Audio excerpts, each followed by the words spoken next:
Hai Mams, jumpa lagi dengan saya Deka dari Ayo Mams.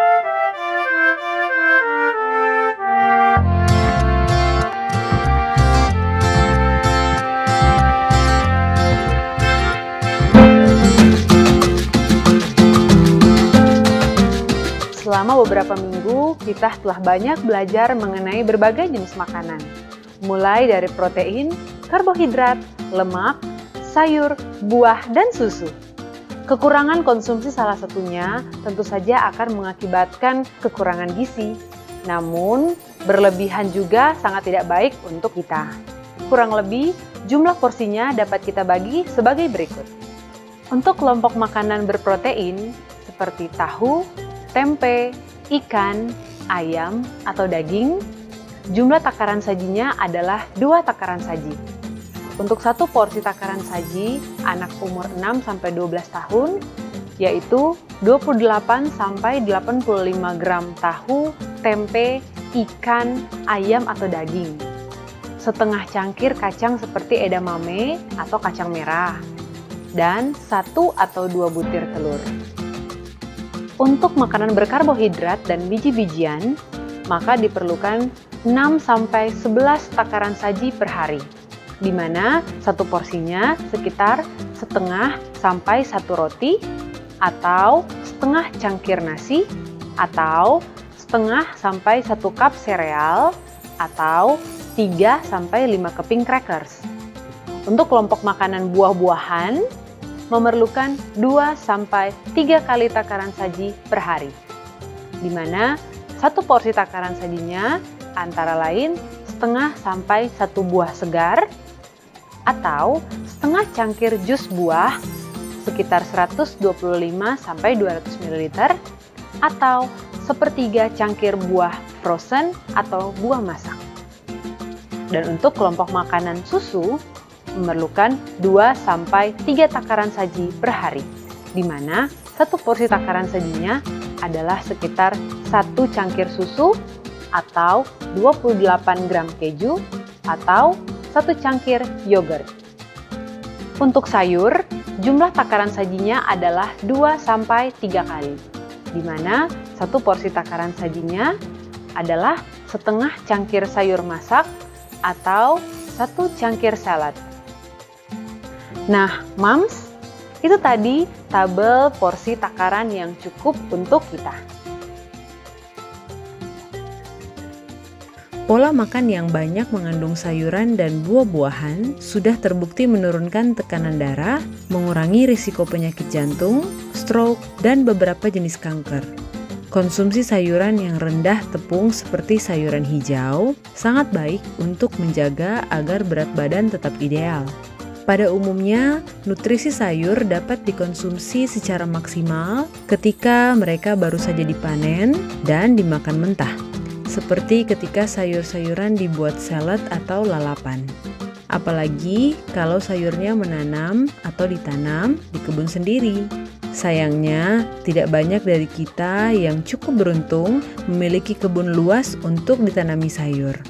Sayur yang kita beli membutuhkan waktu 1-2 minggu dari waktu panen hingga tiba di supermarket atau pasar. Dari sana, sayur biasanya tidak langsung kita masak. Sebagian nutrisi dari sayur tersebut hilang bersamaan dengan kandungan air dalam sayuran. Sayur bayam misalnya, kehilangan hampir seluruh kandungan vitamin C hanya dalam 4 hari berada di suhu ruangan. Penyimpanan dalam kulkas biasanya bisa menjaga kandungan nutrisi lebih lama.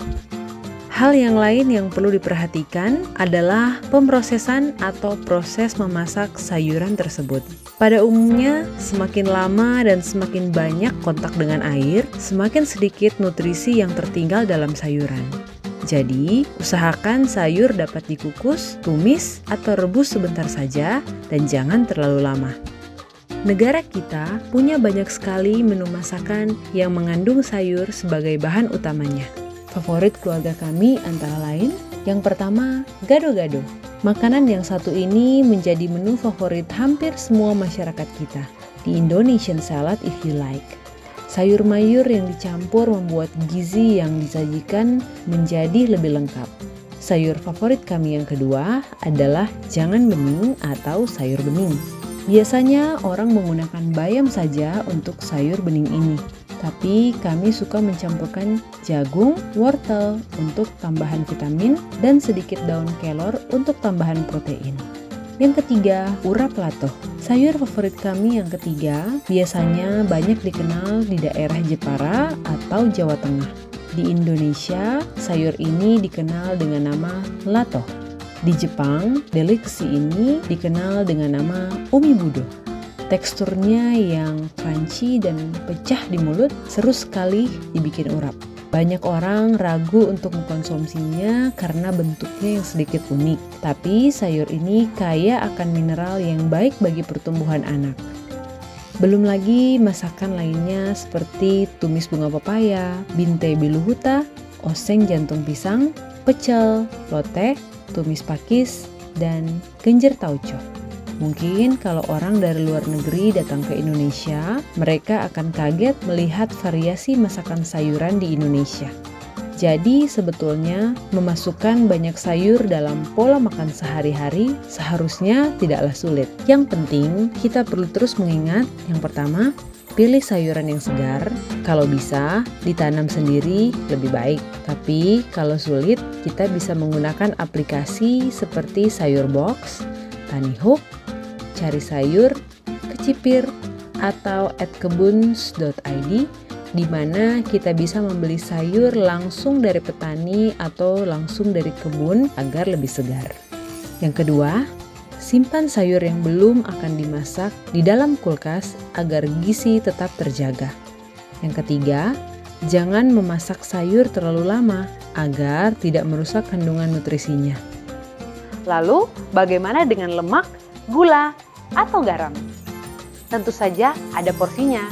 Idealnya, konsumsi lemak tidak lebih dari 3 sendok makan, sedangkan gula tidak lebih dari 30 gram per hari, dan garam tidak lebih dari 1 sendok teh. Ya, tidak banyak bukan? Bagaimana Mams? Semoga video tentang porsi makanan ini dapat membantu Anda.